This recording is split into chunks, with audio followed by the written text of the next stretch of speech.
Salam sejahtera untuk kita semua. Perkenalkan, saya Sri Nurtati Ritama dengan NIM A1A322046 dari kelas R002 mata kuliah Hukum Perdata.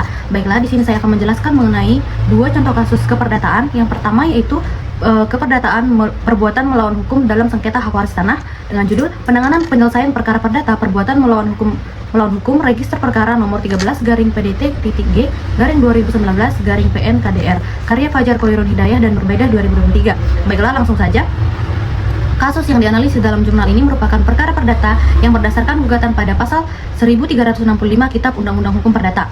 Mengenai perbuatan melawan hukum, inti dari perkara ini adalah tindakan tergugat yang memalsukan akta kelahiran untuk mengklaim diri sebagai ahli waris sah atas sebidang tanah. Tindakan tersebut menimbulkan kerugian bagi ahli waris yang sebenarnya sehingga menjadi dasar bagi gugatan perdata di Pengadilan Negeri Kediri.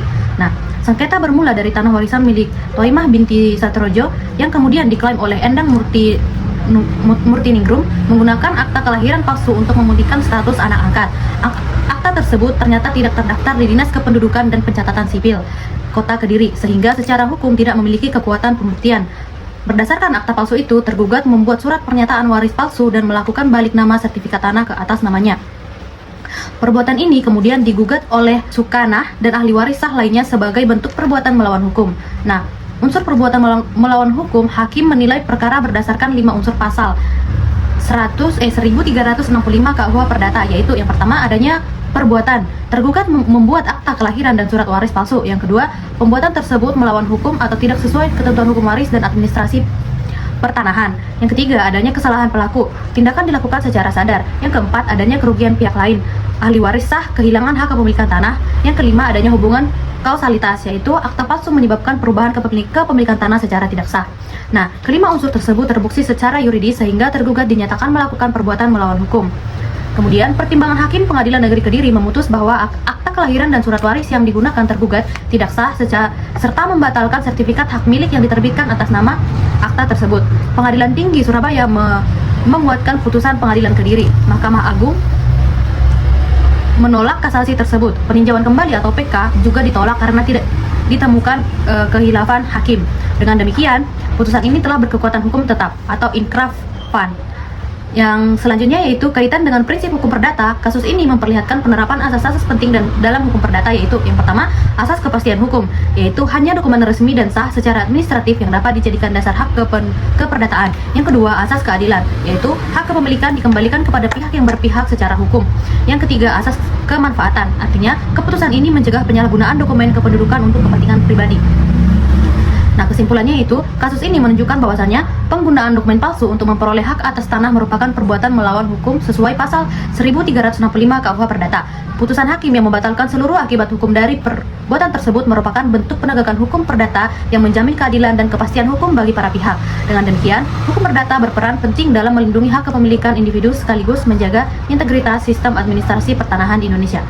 Baiklah, untuk kasus kedua yaitu mengenai analisis terhadap kasus hukum perdata dalam sengketa lahan pertanahan oleh Ani Widianti, Fakih Firmanto, dan Nisyat tahun 2024. Langsung saja, dalam jurnal ini dijelaskan bahwa berbagai jenis sengketa pertanahan muncul karena lemahnya sistem administrasi dan pengakuan hukum terhadap hak individu maupun hak adat. Beberapa bentuk sengketa yang dibahas antara lain: yang pertama, sengketa tanah adat disebabkan oleh ketidakjelasan batas atau surat keterangan tanah adat. Yang kedua, sengketa tanah warisan terjadi akibat perbedaan pendapat antara ahli waris mengenai hak pembagian. Yang ketiga, sengketa tanah antar warga yang disebabkan batas tanah yang tidak jelas. Dan yang terakhir, sengketa antara warga dan instansi pemerintahan yang sering terjadi dalam pembebasan lahan atau pengadahan tanah untuk proyek publik. Jurnal ini menekankan bahwa semua bentuk sengketa tersebut termasuk ke dalam ranah hukum perdata karena menyangkut hak milik dan hubungan hukum antara subjek keperdataan. Nah, kemudian dasar hukum dan prinsip keperdataan penyelesaian sengketa pertanahan diatur dalam beberapa ketentuan hukum yang bersifat perdata, yang antara lain Pasal 5 UU PA yang menegaskan bahwa hukum agraria Indonesia didasarkan pada hukum adat sejauh tidak bertentangan dengan kepentingan nasional. Pasal 33 ayat 3 Undang-Undang Dasar 1945 yang menetapkan bahwa bumi dan air dikuasai oleh negara dan digunakan untuk sebesar-besarnya bagi kemakmuran rakyat. Kemudian Peraturan Kepala BPN Nomor 3 Tahun 2011 yang menjelaskan bahwa sengketa tanah adalah konflik hukum antara dua pihak atau lebih mengenai hak kepemilikan. Dari perspektif hukum perdata, ketentuan-ketentuan tersebut mencerminkan prinsip-prinsip dasar seperti kepastian hukum, keadilan, dan perlindungan hak individu. Artinya, setiap pihak memiliki hak yang sama di hadapan hukum untuk membuktikan kepemilikan sah atas tanah yang disengketakan. Nah, dalam kasus ini terjadi konflik kepemilikan tanah adat antara keluarga Tanawi dan juga Tone Bonai Upuya. Mahkamah Agung menilai bahwa tanah tersebut merupakan tanah adat yang dibagi berdasarkan putusan peradilan adat. Putusan ini menunjukkan bahwa hukum adat diakui dalam sistem hukum perdata nasional dalam pasal 5 Undang-Undang PA.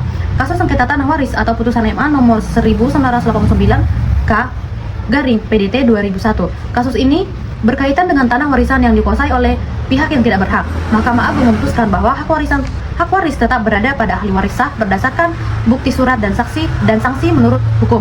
Putusan ini menegaskan penerapan asas kepastian hukum dan asas perlindungan hak milik dalam hukum perdata. Dua kasus tersebut menegaskan bahwa hukum perdata menjadi fondasi utama dalam penyelesaian sengketa tanah, baik yang bersifat adat maupun waris. Nah, jurnal ini menjelaskan dua jalur utama penyelesaian sengketa pertanahan dalam hukum perdata. Yang pertama, litigasi atau melalui pengadilan. Penyelesaian dilakukan di pengadilan negeri melalui mekanisme hukum acara perdata. Jalur ini ditempuh bila mediasi gagal mencapai kesepakatan. Yang kedua, litigasi menjamin kepastian hukum karena putusannya bersifat mengikat. Non-litigasi atau di luar pengadilan meliputi mediasi, konsiliasi, arbitrase, dan negosiasi sebagaimana diatur dalam Undang-Undang Nomor 30 Tahun 1999 tentang arbitrase dan alternatif penyelesaian sengketa. Selanjutnya, jalur ini mencerminkan asas kekeluargaan dan musyawarah dalam hukum perdata Indonesia karena menekankan pada kesepakatan dan itikat baik antar pihak. Nah, melalui kedua mekanisme tersebut, hukum perdata memberikan ruang bagi penyelesaian konflik secara adil, efisien, dan juga sesuai prinsip hukum nasional. Nah, kaitan dengan prinsip hukum perdata, sengketa lahan pertanahan dalam jurnal ini mencerminkan penerapan beberapa asas penting hukum perdata, yaitu asas kepastian hukum yang mana setiap kepemilikan harus memiliki bukti sah dan diakui oleh negara. Yang kedua, asas keadilan, artinya penyelesaian dilakukan untuk mengembalikan hak kepada pihak yang berhak. Selanjutnya, asas kemanfaatan, yaitu mendorong penyelesaian damai agar tidak menimbulkan konflik sosial baru. Dan yang terakhir, asas itikat baik, yaitu setiap pihak wajib berperilaku jujur dalam transaksi dan juga penguasaan tanah. Nah, kesimpulannya yaitu dari hasil analisis jurnal dapat disimpulkan bahwa sengketa lahan pertanahan termasuk dalam ranah hukum perdata karena menyangkut hak milik warisan dan hubungan keperdataan antara warga negara. Penyelesaian dapat dilakukan melalui litigasi maupun non-litigasi bergantung pada kesepakatan dan kompleksitas kasus. Jurnal ini menegaskan bahwa hukum perdata berperan penting dalam memberikan perlindungan hukum, keadilan, serta kepastian kepada hak kepemilikan tanah bagi seluruh warga negara dengan tetap menghormati hukum adat sebagai bagian dari sistem hukum nasional. Baiklah, sekian penjelasan dari dua jurnal tersebut. Saya ucapkan terima kasih.